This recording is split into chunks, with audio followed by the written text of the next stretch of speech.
Maguire on the play, a tapped Breeding Pool to start things off. Jonathan Hobbs tapped Watery Grave. Yeah, one of the best parts about Hero Precinct 1 is that it plays both offense and defense. Against a control strategy, generating a bunch of extra 1/1s just applies sometimes more pressure than they're able to handle. And against aggressive decks, you generate a bunch of defenders that can protect your life total and give you time to find those answers.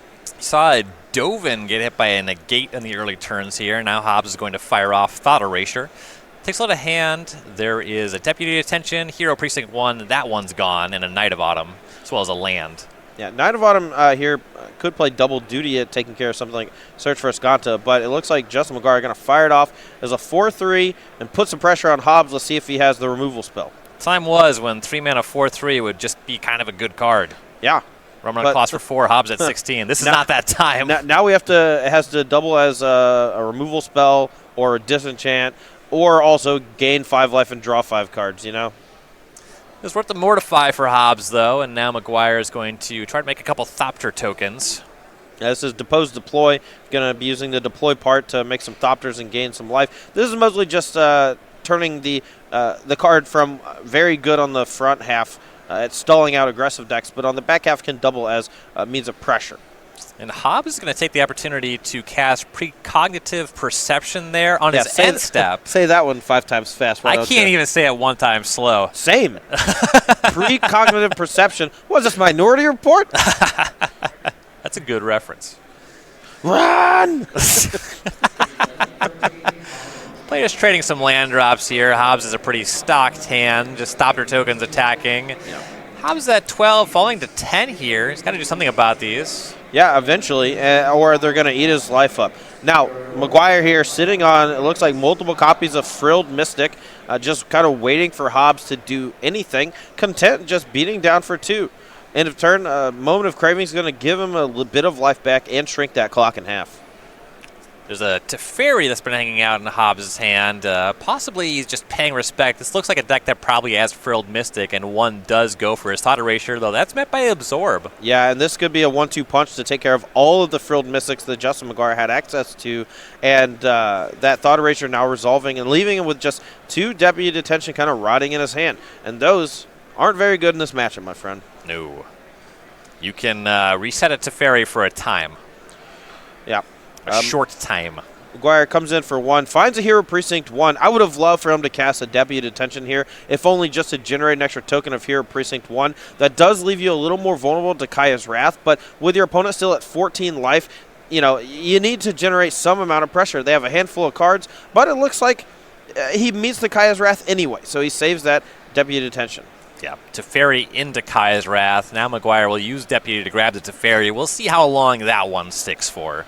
Yeah, and the problem here is that Jonathan Hobbs has been drawing a bunch of cards throughout this entire game. So very unlikely that Deputy Detention is going to survive long enough. But looks like it does. Wow. Yeah, Hobbs had a Moment of Craving. That can't deal with Deputy, but it did deal with the Growth Chamber Guardian. Right.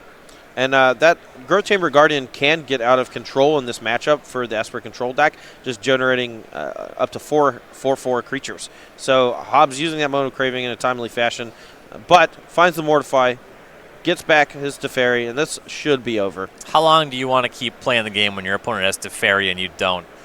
Not very long. Yeah, no, we found the answer. It's like, how many licks does it take to get to the end of this game? 1. 1. All right, so if you take a look at the Cardboard Live extension, you'll be able to see both players' full 75s, including their sideboard, which we're going to go over now. Maguire, down a game, needs to really come up with something interesting and important here to do after sideboard. What's he got for me? 3 Baffling End, 1 Dovin Grand Arbiter, 2 Lyra Dawnbringer, a Carnage Tyrant, 2 Settle the Wreckage, 2 Entrancing Melody, 2 Negate, a Disdainful Stroke, and a Teferi Hero of Dominaria. So you can go one of 2 ways. The main deck for Justin Maguire's Bant mid-range strategy is already a bit aggressively slanted thanks to Growth Chamber Guardian, Hero Precinct 1. The sideboard offers a bit of protection with Negate and Disdainful Stroke, but some really hard-hitting 5 and 6s with 1 Teferi and 1 Carnage Tyrant. I like bringing in all that stuff, as well as the really powerful Planeswalker Dovin Bond, and you can get some of the removal spells out of your deck, as well as potentially some of those Deposed Deploys, since Warrant Wardens as well, since they're not doing a whole lot. 3 copies of main deck Spell Pierce from Justin Maguire could do some heavy lifting, but he's got to draw them first. Hobbs is a creature-heavy sideboard. What he has registered today: 4 Thief of Sanity, 3 Duress, 1 copy of the Eldritch Reborn, 2 Hostage Takers, 4 Basilica Bellhaunt, and a Kaya's Wrath. Now, this creature-based sideboard from Jonathan Hobbs is fairly common from Esper control decks nowadays, especially Basilica Bellhaunt. I don't believe it's any secret that Wyatt Darby was able to find a winning strategy for beating Mono Red, and that's just casting Basilica Bellhaunt. And a lot of these Esper control decks have adopted that. With that said, it's not that great here, but I do expect Hostage Taker and as well as Kaya's Wrath to come in. Players trading some land drops here. Maguire, the first one to force some action. There's a Dovin Grand Arbiter. Hobbs will play a search for his Kanta and another land. So both players kind of checking the boxes so far, though these stop their tokens from the Dovin are applying some reasonable pressure. Yeah, and at this point, Justin actually doesn't have to do anything except attack with the Nick Miller tokens if he doesn't want to. Hobbs is under duress from all the pressure being generated, and then Justin's going to get to sit back on Negate, Disdainful Stroke, and Frilled Mystic. But while the shields are down for 1 turn, Maguire taps out for that deploy, and Hobbs is able to take care of the Dovin Bond with that Vraska's Contempt. Yeah, really timely Contempt there, though. Here's another Dovin. 4 Thopters coming across, and Dovin just goes to 8 loyalty immediately. That plus ability gives you loyalty for every creature that connects that turn. Yeah, that is sick. Cry of the Carnarium here. Going to clean up these Thopters, but that Dovin Bond's ultimate could come into play here. Yeah, you ever notice how it's -7 loyalty to do that, and the Dovin was on 8? Yeah, it's still there. Now, it's very similar to Dig Through Time in this ability. Normally, Planeswalker's ultimate abilities in the game, but this 3-mana Dovin Bond allows the game to progress with you at a significant advantage, but that's kind of the downside of being a 3-mana Planeswalker as opposed to 4, 5, and 6. The ability is very powerful, and you can see here getting the best 3 cards out of all those ones he gets to look at off the top. Yeah, huge amount of card advantage, and also card selection. You know, right. It's a pick of a lot of cards. Right. And he still has the Dovin.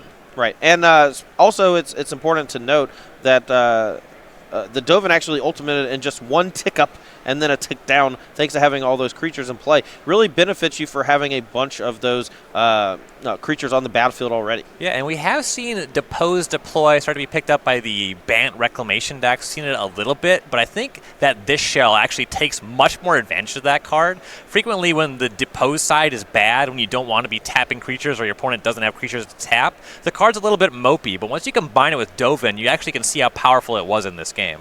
Right. Now, Maguire here did something that I don't know if I would have done. He used one of his counterspells, Disdainful Stroke, to counter a Chemister's Insight. And while Hobbs hasn't really presented him a lot of potential targets for it, I think that saving it for a Teferi, Kaya's Wrath, or something similar is a little bit more important. And here you see he goes for a deploy, tapping out, and he gets met with 2 big removal spells as well as an Absorb.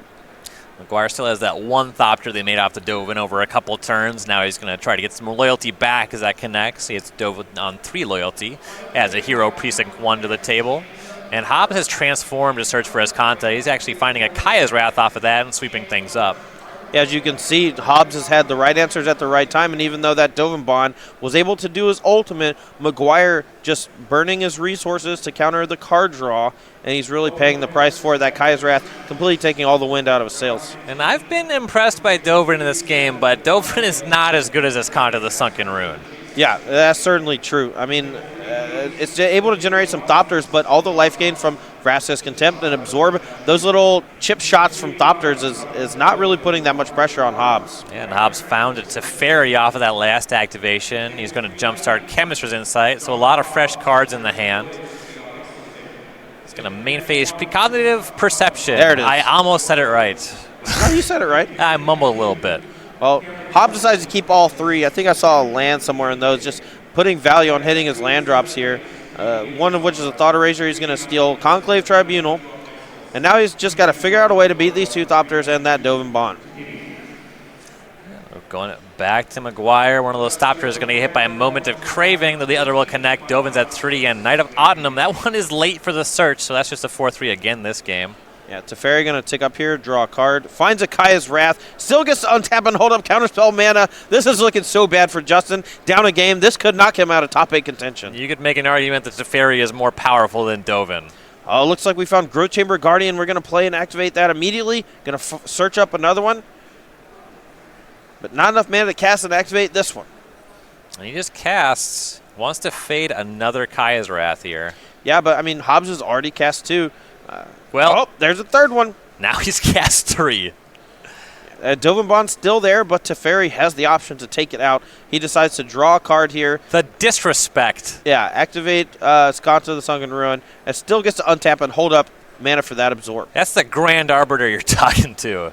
You're just going to leave it on the table. Ooh, and Carnage Tyrant. No. That is a problem. No, that's so bad for Hobbs. At this juncture, he's burned through 3 of his 4 copies of Kaya's Wrath, and he's going to need to find that in a hurry. That Carnage Tyrant represents so much damage. He does have active Teferi. He found another one, and he has active Iskanta. He'll draw with Teferi to start looking for that Wrath. You got to deal with Carnage Tyrant quickly, though. Yeah, it swings in for 7, has Hexproof, can't be countered. That absorb useless on the previous turn. Miss off of the Iskanta here, and he'll cast another search. No, he's not dead yet. He's going to get hit for 8. There's a chance Maguire actually ticks down and threatens lethal on the following turn with a hit for 8 and a hit for 9. But that would have been undone by a single removal spell, and with Iskanta the Sunken Ruin active, it's not really a dream that you need to be looking for. So going to just kill the token with a Moment of Craving, pad the life total a bit. Should be somewhere around 12 life from that Carnage Tyrant hit. Hobbs finds Precognitive Perception. He's going to cast it on the main phase. This is a lot of looks. 3 to the bottom, 3 fresh cards. Yeah, and without access to a bunch of creatures to put in the way, it has to be Kaya's Wrath, and there it is. And still has Absorb mana up. Let's see if Justin Maguire can do the impossible. He can't. He's not even going to try. And Jonathan Hobbs, 2-0, your winner over Justin Maguire. He'll advance to 11-3. Yeah, that was really impressive showing from that Esper Control deck, handily dealing with all of the threats out of that Bant mid-range deck. We saw multiple copies of Growth Chamber